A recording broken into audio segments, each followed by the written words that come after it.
Hello, everyone. So this week I decided that instead of writing my weekly transit report, I would instead record this podcast style. So please let me know if you prefer this. I think sometimes I prefer to hide behind writing. And it is honestly more efficient and effective to do it this way, right? Because I can talk about the transits in a more fluid and human way.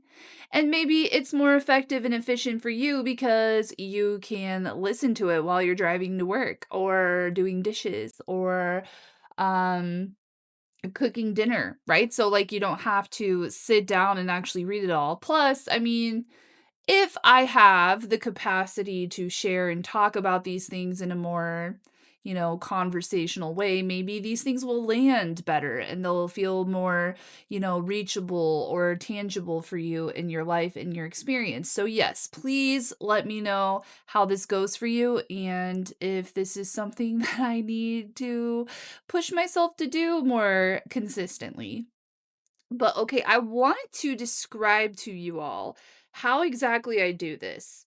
I know that on your end, you just get an email. You have no idea the background that goes into this, right? Or the behind the scenes that goes into this. So I just wanted to let you all know what I do. So I start out all of my weeks by first and foremost, I pull my cards. So every week I pull 3 cards. I just look at them for a while, and I write down any kind of intuitive insight that comes to me from that. And then what I'll do is I'll get into a comfortable position and I will get into a meditative state and I will try to tap in to the collective consciousness. In my personal way of doing this, it looks like I am connecting my brain to this big giant collective brain and talking to it or interfacing with it, right? So I'm letting you guys know this because I do this part. I do this more like intuitive, psychic, tapped in card pulling kind of thing before I even look at the transits for the upcoming week. And I also try to really box myself into just looking at the upcoming week. So, like, yes, I know things kind of in the future, right? Like, every time that, January 1st rolls around, I'm doing year ahead transit reading. So, I am like looking ahead. Like, I know the transits coming up for this coming year. I have like this broader, zoomed out, bird's eye perspective on the transits going on. But when it comes to this like everyday linear living experience, I try to really like do it week by week for myself, right? So, like, regardless of whether you all think this is valuable or interesting, I'm doing this, a huge reason I'm doing this is for myself. I am a reflector in human design, right? So, like, I am very influenced by these transit waves. So for me in my personal life, it is really helpful to have this rhythmic, cyclical way of living, of tapping in weekly, right? And like seeing what or feeling into like what the week ahead has in store for me. And then I'm like, okay, well, maybe this is, useful for other people as well. So anyway, that's how this reading is going to start out. So first I pull these cards and I notice that there's purple and there's gold, which gives me the vibe of royalty. It gives me the vibe of knowing, right? It's the third eye connected to the solar plexus of this knowing in this direction. It's authority, it's power. And then I notice St. John's wort is one of the cards. And this is something that I know of because when I was in high school, I really struggled with depression. And thankfully, I had an aunt who was very into natural medicine, as was I. And so rather than taking, prescription antidepressants, I took St. John's wort. And it was effective actually. So that's, the first thing that comes to me when I saw that card is this like natural antidepressant.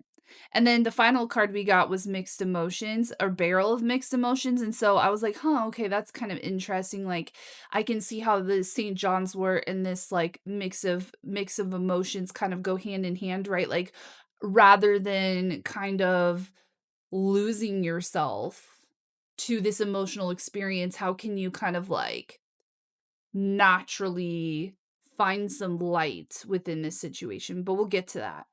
So then I decide, okay, I'm gonna tap into the collective energy. So I lay on the floor, and I don't always do it this way, okay? Sometimes I'm just sitting in like a meditative position, but I had this like achiness in the bottom of my spine.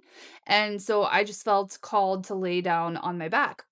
So I'm doing this and I'm tapping in, and first and foremost, the thing that I see is this fire horse energy, right? And I'm like, I kind of giggle a little bit because I'm like, oh yeah, like we are jumping into this Aries energy. Yes, like this fire horse energy is like on fucking line this week, which is funny to me because over the last several weeks, if you've been reading my newsletter, it's been like this, well, we're waiting, we're still waiting, we're in the fog, things are uncertain, we're waiting. And then this week it's like, and go. And shit is on fire, right? So I don't mean that literally necessarily. I mean that figuratively, right? Like the way you feel inside your body. It's like this initiation or this igniting kind of a force that's coming online this week. And then I tapped in a little bit further, and what came to me were the lyrics. This is so wild, you guys. Like, you'll see because it's all gonna connect. And this is how I feel every week, right? So, like, it's cool to share this with you rather than it just being in this writing format, right? That's all kind of like bland at that point. Okay, because I'm excited, right? I get excited because I see all these like connections and synchronicities. Anyway, so I'm laying with my back on the ground, and what comes to me is the lyrics of one of my favorite songs by A Perfect Circle called Disillusion. Specific lyrics are as follows: lie supine away with your back to the ground, dis and reconnect to the resonance now. You were never an island. Unique voice among the many in this choir, tuning into each other, lift all higher. I just kind of took a deep breath and I allowed myself to feel the resonance of the earth and the connection. And the fact that I can even tap into this collective consciousness, right? And feel it. That I'm not all alone over here doing this on my own. The things that are coming to me are for a reason. They're for other people. They're for me. They're for you.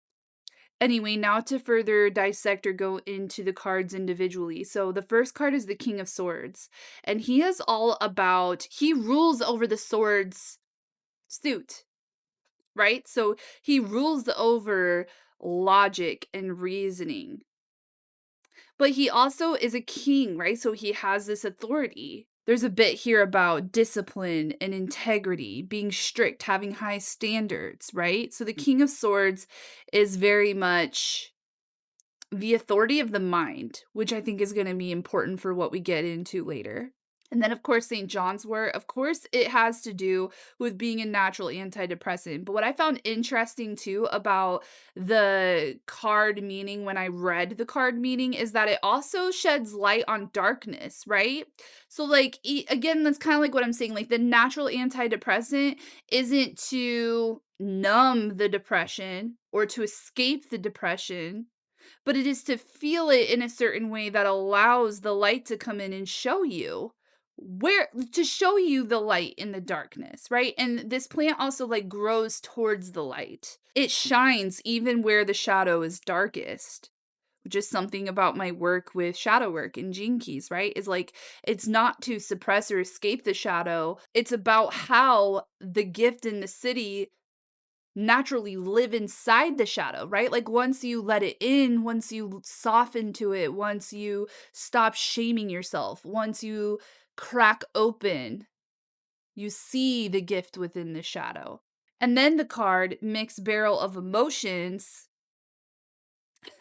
I wrote here, you don't have to label what you're feeling. You just have to be present with it. Again, like you don't have to have it all figured out, but being present with the way that you feel is so important because it allows you to actually soak up the wisdom and really move past it in a finality type of way, rather than when you avoid or you escape or you try to figure it out logically in your head. You're kind of just keeping yourself on this repeat loop of constantly feeling this thing over and over again, because all it wants is for you to soften to it, to be open to it, to let it in, to let it transform you.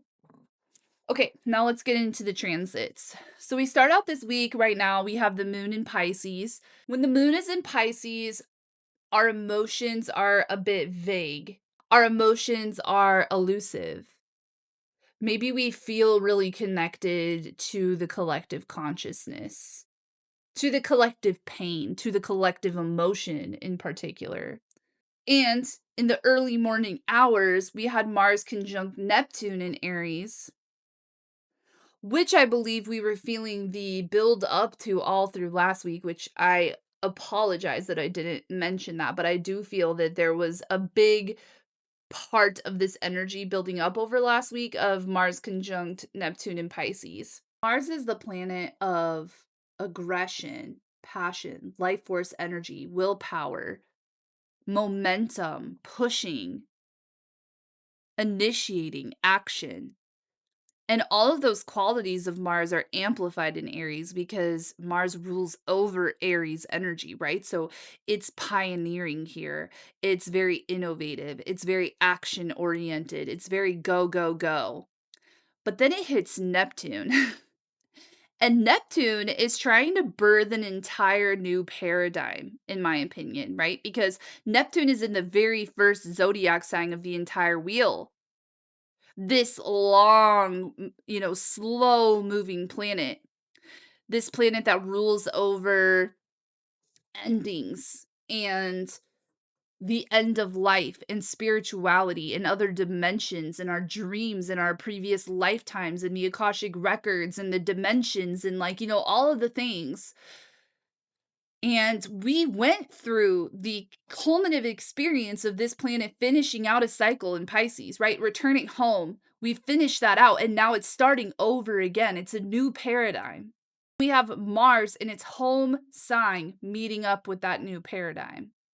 Some things that I've been experiencing in my personal life and hearing other people talk about is this mixture between wanting to take action but feeling confused, or feeling really restless but lost at the same time. Like not like feeling like you need to exert some energy somewhere, but where? Right. And so again, there is this insistent pressure to figure it out, when in all reality, I think it's asking us to really sit with it for once. Especially when you think about our species, humanity, and how that's been kind of our vibe, right? Is figure it out, just, do it and figure it out, push through. We're almost starting an entire new cycle with trust, with our dreams, with the support of other dimensions and spirit, and an all connected knowing. Also, today, Venus in Taurus is going to sextile Jupiter in Cancer. Venus loves to be in Taurus. She's at home here. She is all about the sensual value of her experience, right? What she can see, what she can taste, what she can touch, what she can smell. And a sextile is a positive aspect, right? It's a team working aspect to Jupiter in Cancer, which is expanding our emotional foundations, expanding what needs to be nurtured in our life, the foundations that need nurturing in our life. So while there's all this restless energy, there's also this supportive mothering energy. It kind of gives me the vibe of you don't really know what you're doing in your business, but you have this restless pressure to do something, but you're like, I don't know what to do. And yet there's this other side of you that's like, since you don't have clarity, maybe it's not divine timing, and instead you could go take a bubble bath or read a book. Do something with this restless energy. Don't just stare at a fucking wall and go insane. But don't try to apply pressure to figuring something out that's just not ready yet either, you know? Also today, Mercury is going to move into gate or gene key 25, which is the gate of innocence. It's about acceptance, universal love. Something I wrote here is, are you looking for something in return, or are you truly being selfless? What I mean by that is that, the shadow of this gate is constriction and the gift is acceptance and the city is universal love, right? So fear is what constricts or closes the heart, and then acceptance opens it up to the unconditional love. So, what I'm saying is that sometimes when we don't go through that actual process of like opening ourselves up to the fear, to the constriction, and we bypass it, we can end up, trying to like basically cosplay or pretend to have universal love, right? To be doing something out of the kindness of our heart. But there's this subconscious thing going on in the background that really does want something in return. And you can tell that this is happening when you feel resentful, right? Like you did something for someone and then you feel resentful. There you go, right? Like that's the sign that there was some kind of expectation that you had about this before you did it. And that expectation wasn't met and therefore you feel resentful. So this is just a reminder, especially with like Mercury coming into this gate of like just again lining up your thoughts and your communication with true universal love and acceptance. Opening the mind, especially with this transit. Okay, and then we get to Tuesday. Mercury is going to move out of Pisces and into Aries. So here we go, right? Like our thinking, our communication is lit the fuck up now. It's in alignment with our actions, with Mars being there.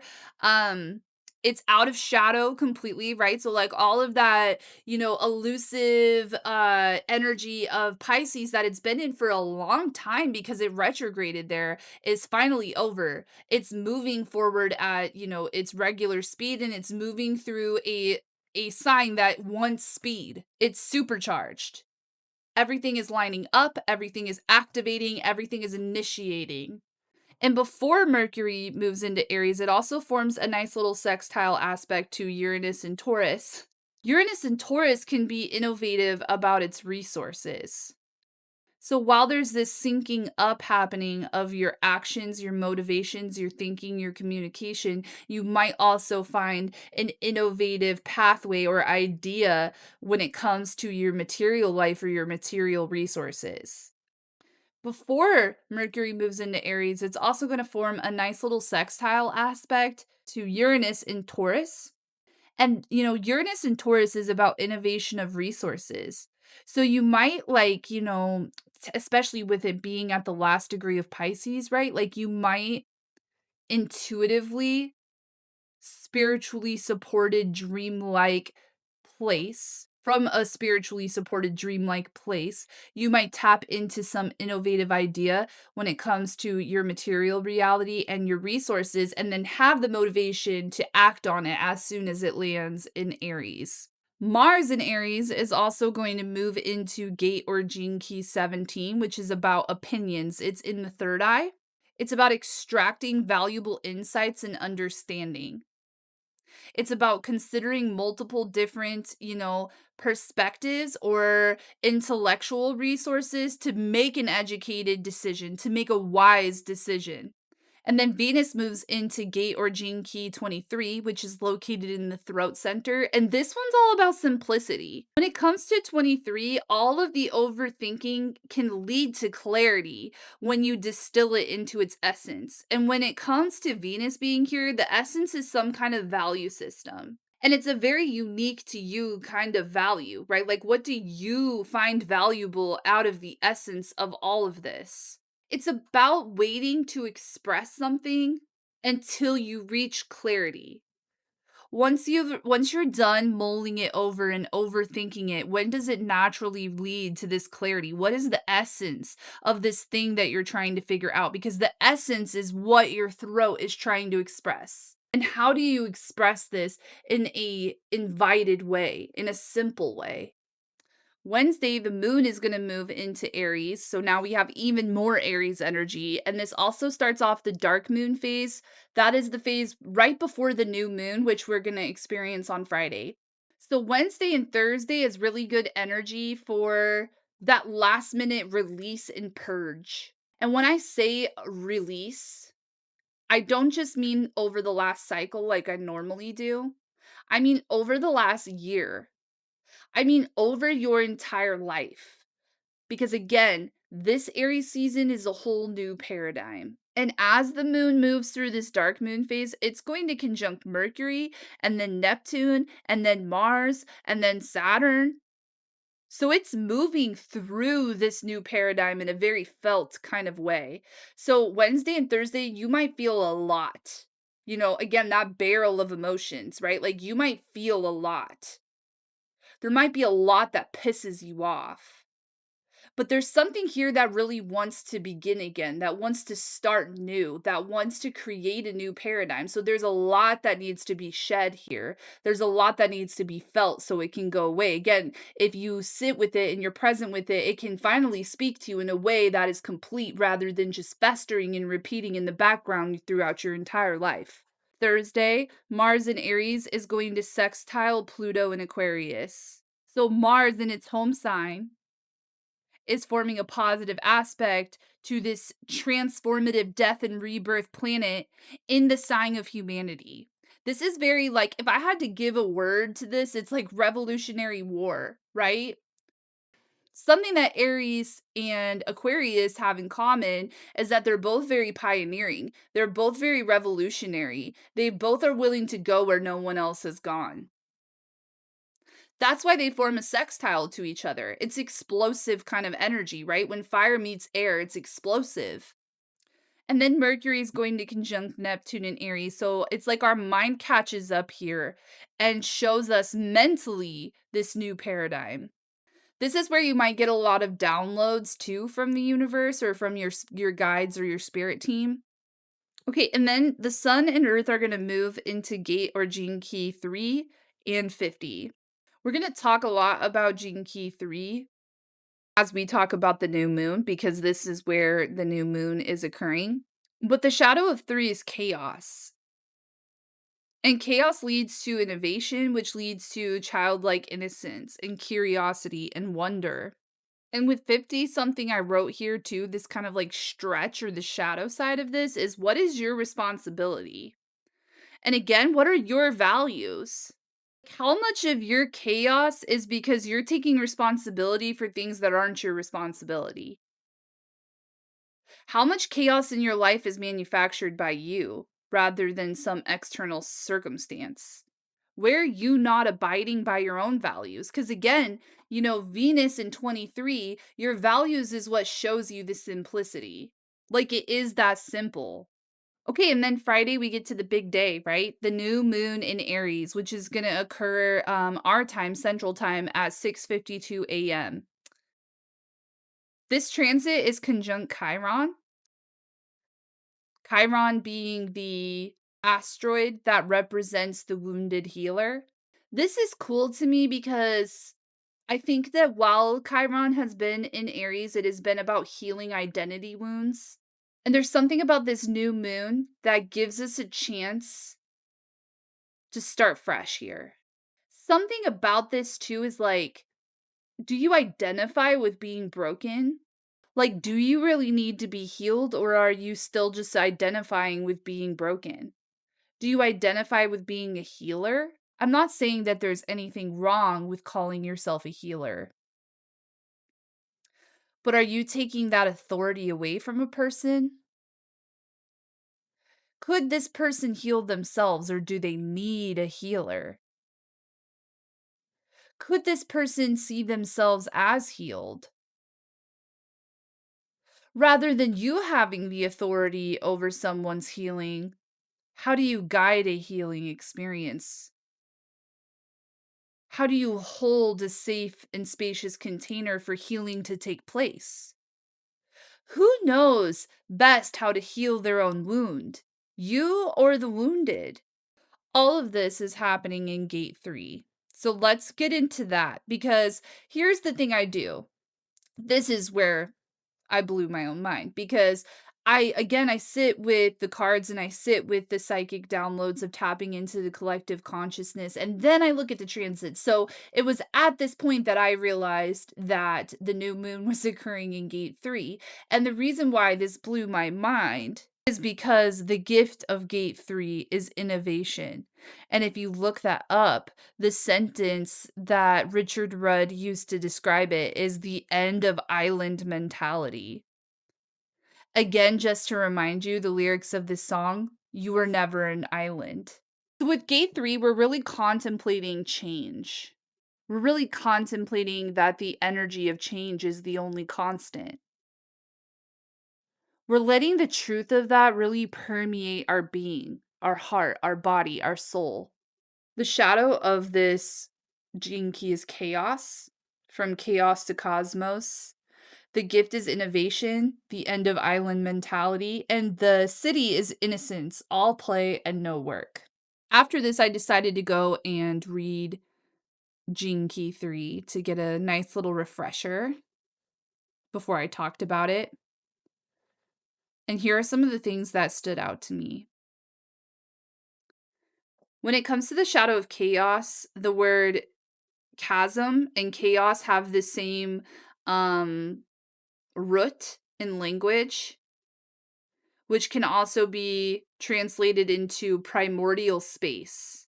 And that maybe it was our own human fear that placed the definition of chaos that we have today, right? So like what if you wiped your mind clean of what you feel the definition of chaos is and instead you saw that word as a chasm, primordial space. Right? Because a chasm is a deep gorge or abyss, this infinite darkness, this infinite potential. What's there? And primordial space, that just again reminds me of like the very beginning of time before anything is formed, right? Like the infinite potential of spaciousness, the blank canvas before anything is painted onto it, just pure potential. Another way to describe this gate is difficulty at the beginning. And Richard Rudd talks about the difficulty at the beginning being survival, right? Like this singular thing just trying to survive, this dog eat dog kind of reality. This is an individual channel too, so it's very mutative, right?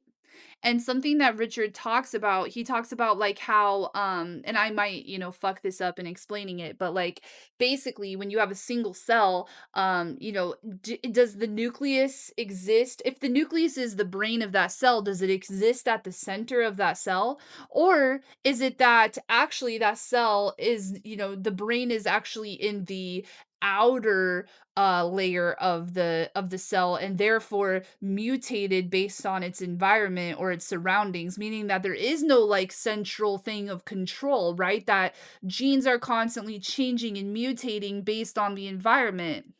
And what that would tell you is that we're all very interconnected. We're not an island, right? We're all very in interconnected. And that may be, again, when we embrace this chaos, this chasm, rather than trying to protect against it, when we break open and we allow and we accept, then we let the innovation in. We let the mutation in. We allow our environment to change us, to transform us, to mutate us. Something else I wrote here too is that innovation is built into life. It's natural to our being. When we stop trying to protect against it or control it or find some center brain here, we find our naturalness in this constant change and mutation occurring. Line 2, where this new moon is taking place, is a very natural line. It's very much about being in the body, being in your own authenticity and naturalness. And back to our interconnectedness, the whole is far more powerful than its individual parts. So this is kind of the paradox of it, right? And this is something that I continuously tap into when I tap into the collective is that it is almost like we are these single cells that belong to this giant body, which is God, right? Like all of us connected together is God. But we get diluted by this individualness and we forget our interconnectedness. But both are true, right? Because if you forget your individual nature, then you're not really living out your unique purpose. Again, you're a unique voice in the choir of the many, right? So, like, that's a big part of it. But then also to remember that you are many. Because as an individual, when you feel like you're a victim of chaos, it's because you're not tapping in to the collective innovation. In order to be mutated by our environment, we have to be as open-minded and open-hearted as a child, which is why the city is innocence, all play and no work. Because really, we had it all figured out as children. Why do you think that in therapy work, in healing work, we're always going back to our childhood? Because we were so open-hearted and open-minded that we allowed our environments to mutate us and shape us, right? The difference between free will and fate, and that maybe it's both.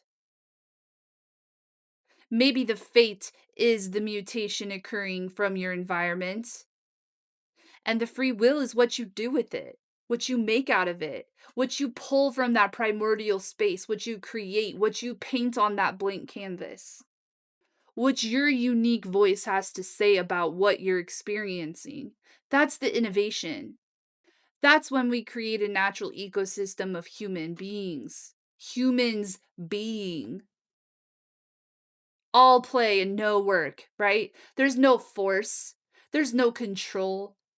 There's just play. The only true center is love.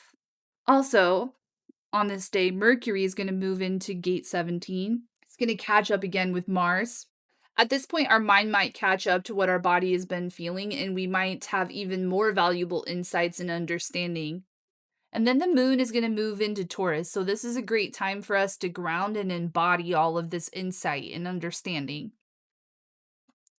And then on Saturday, Mercury is going to move into Aries. And then on Saturday, Mercury in Aries is going to sextile over to Pluto in Aquarius. So again, this mind catching up, right? Like first our body, we had this, revolutionary war type of vibe in our body. And then our mind catches up and there's the mental transformation that happens. I really see this week too as like, again, remember back to the beginning of the yellows and the purples and this sovereignty of mind and power, mind and body. There's this connection happening between our mind and body this week. And because of that, there will be this mutation or this transformation that occurs. And I feel that this transformation, in its culmination, is us playing our unique part among the collective. And then finally, Sunday, it's Taurus season. So happy birthday to all the Tauruses out there. We move into the fixated season where we are really working on grounding, embodiment, our sensual experience, and what we're stubborn about enough to actually bring into fruition. To actually take this thing that's in our mind's eye and manifest it in the material realm. That takes commitment. That takes a bull. Taurus is a bull, not a bull that you eat soup from.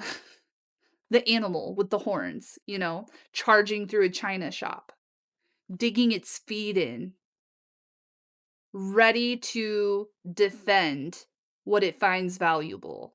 And then the moon moves into Gemini, which means that we might be, again, sifting through all of the intellectual noise that's been going on with this week's transits. Just remember to not over-intellectualize or escape your emotions again, but stay there, stay present, stay grounded with them. Sunday, Mars is also going to conjunct Saturn in Aries. So this is a time, to put your action to the test. This is a point where your actions create karma. So something to be aware of with that, right? Like what kind of karma are you creating with your actions? Also reminds me again of a callback to the King of Swords, right? That like strictness of it, this authority of mind. If you know what you fucking know that you know, then what are you doing about it? Again, your actions lining up with your thoughts. Venus is going to move into gate 8, the 8th gate. And that is also where Uranus is as it's finishing up its time in Taurus, right? And 8 is all about uniqueness and style. It's also the intuition and timing to take advantage of opportunities and make the most of them. So again, I feel like there's a lot of innovative opportunities this week if you allow yourself to be open to them. And there's so many planets in gate 17 at this point. We have Mercury, Mars, Saturn all in 17. So our thoughts, our communication, our passion, our motivation, and our karma all in this gate. The shadow of this gate is opinion, and the gift is farsightedness, and the city is omniscience. Rigid viewpoints can soften into a higher perspective, and clear vision expands into universal knowing. Here's something that Richard Rudd said, a quote from Gene Key 17. How can we harm another when we realize that they're a part of us? How can we harm another when we're feeling so good? The 17th city is part of the tradition of sudden awakening. When someone sees through their denial, it shatters them wide open to the core. This is St. Paul on the road to Damascus. This is a thunderbolt. And I'll leave it at that.